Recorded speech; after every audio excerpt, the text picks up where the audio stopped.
அனைவருக்கும் வணக்கம். தமிழ் கேஎஸ்ஆர் சேனலில் தொடர்ந்து 12ஆம் வகுப்பு தமிழ் பாடப்புத்தகத்திலிருந்து கற்பவை கற்ற பின் என்று சொல்லக்கூடிய பகுதியின் வினாவும் விடையும் தொடர்ந்து பார்த்துக்கிட்டு இருக்கோம். அதில் இன்றைக்கி பார்க்கக்கூடியது இயல் 5 செயல் பகுதி, அகநானூறு செயல் பகுதிக்குரிய கற்பவை கற்ற பின், அதற்குரிய வினாவும் விடையும். முதல் வினா, தற்காலத்தில் வணிகத்தில் சிறந்து விளங்கும் மகளிர் குறித்து ஒரு கட்டுரை எழுதுக. சமையல் கலையில் வணிக ரீதியாக வெற்றி கண்ட குடும்பத் தலைவி ஹேமா சுப்பிரமணியன். இவர் சமையலை ஒரு பொழுதுபோக்காக துவங்கி இணையத்திலும்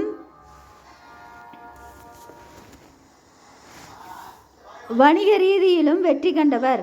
வணிக ரீதியில் சமையல் கலை 5 நட்சத்திர உணவு விடுதியில் கிடைக்கும் உணவு வகைகளை கூட வீட்டிலேயே எளிதாக சமைக்கக்கூடிய செயல்முறை விளக்கங்கள் தொடர்ந்து அளித்து வருகின்றார் ஹேமா சுப்பிரமணியன்.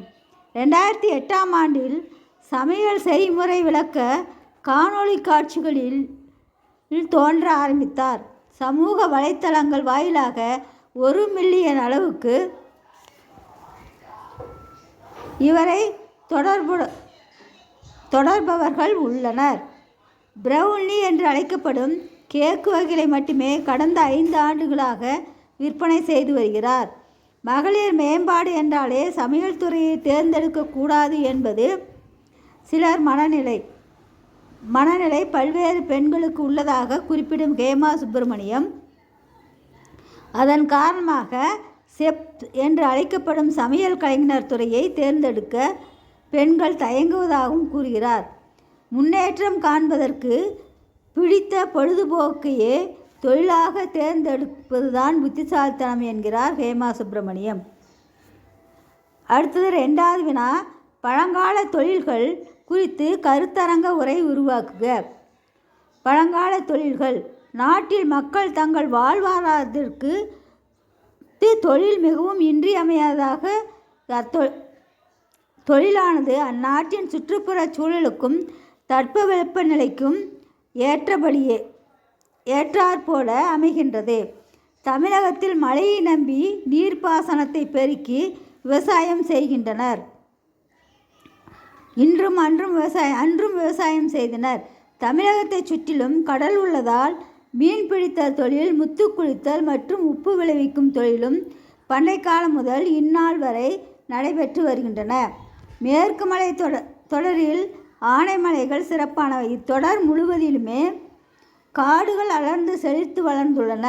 இக்காடுகளின் உயரமான தேக்கு மரங்கள் இருந்ததால் அந்நாளில் தச்சு வேலை நடைபெற்று வந்தது. இதில் புறநானூறு செயல் சான்றாக கொடுக்கப்பட்டிருக்கு. மரங்கொள் தச்சன் கைவல் சிறார் புறநானூற்று ஔவையார் பாடிய செயல்.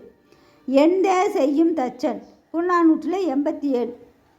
அடர்ந்த காடுகளில் வனவிலங்குகளும் சாதுவான விலங்குகளும் காணப்பட்டதால் வேட்டை தொழிலும் நடைபெற்று வந்தது.